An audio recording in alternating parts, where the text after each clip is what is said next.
listening to your story now and talking to you about everything, I'm like, yeah, I would have never got that from you. I would have never, yeah, I would have never believed that you didn't think that you belonged, or it was too difficult to get in, or maybe you just didn't right now. Because now I'm looking at your catalog of work, and I'm just like, yeah, I don't really get that impression that, I would have never, but now seeing, you have a list of achievements, you have everything cut out, you have everything on display, you could buy, you have manifold contracts. You've come a long way since 2022, but not only that, you've come a long way as an artist who once maybe didn't think this was for them.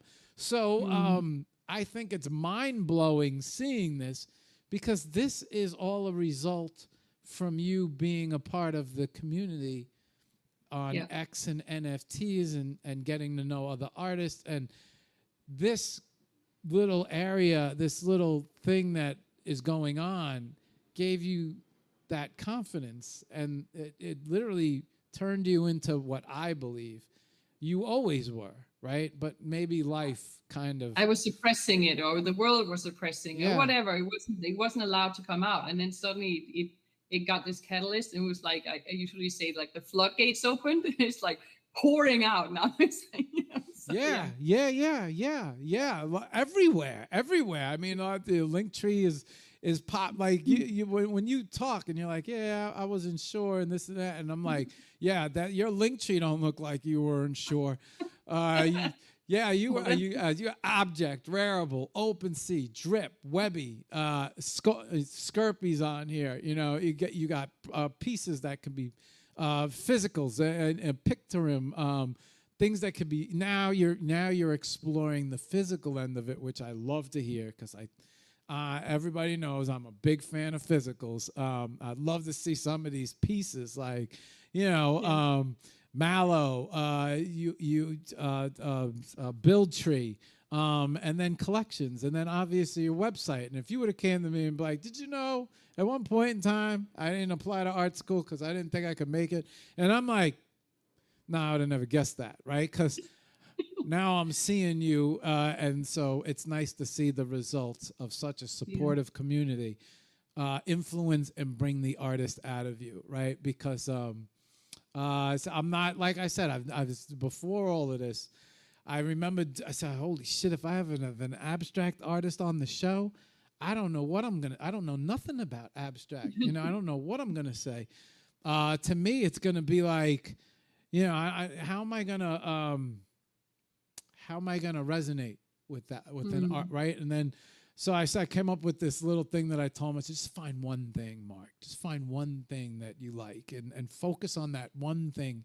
You can always find one piece of art from anybody. It might be an artist that you don't like, and you find one piece of art, and immediately it's like, oh, and then that's the door that opens, that gives you the open-mindedness to look at more of their art and really explore it. If you could find, and then from there you can start to, and then if you listen to people describe, like, oh, I painted this during a time when I was in a lot of turmoil, and you listen, and then all of a sudden you start to learn that there's more than just somebody swinging around, paint splashes, and then, oh wait, there's more here, and you find a new respect for abstract, and you certainly are a great abstract artist. Thank you. You're welcome. I wanted to mention also that one experience that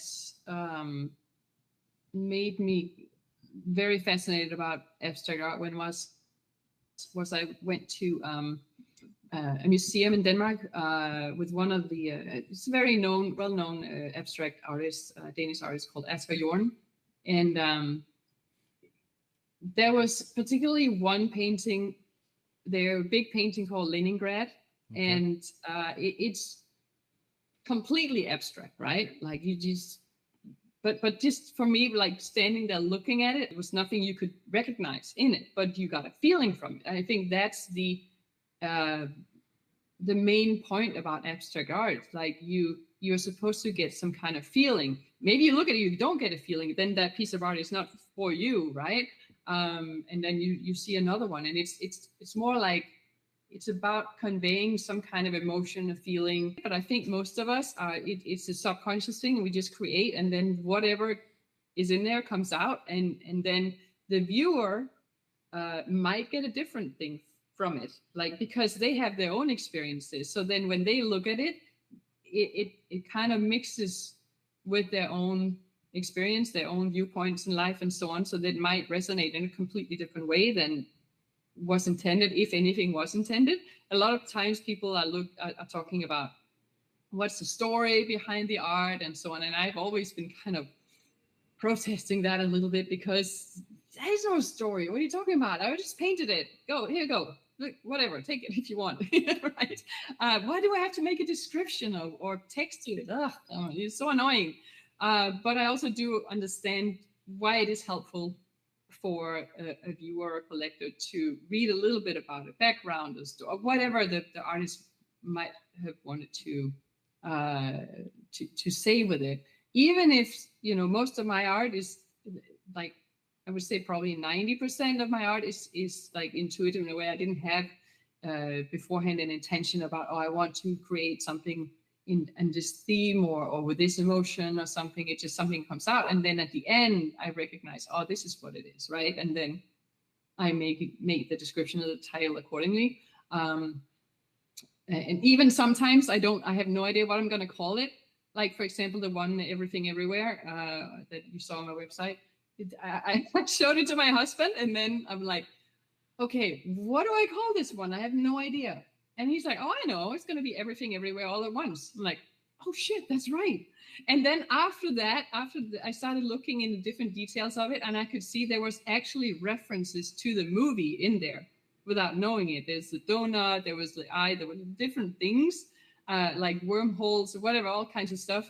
And so now I didn't call it Everything Everywhere All at Once because it was too long a title.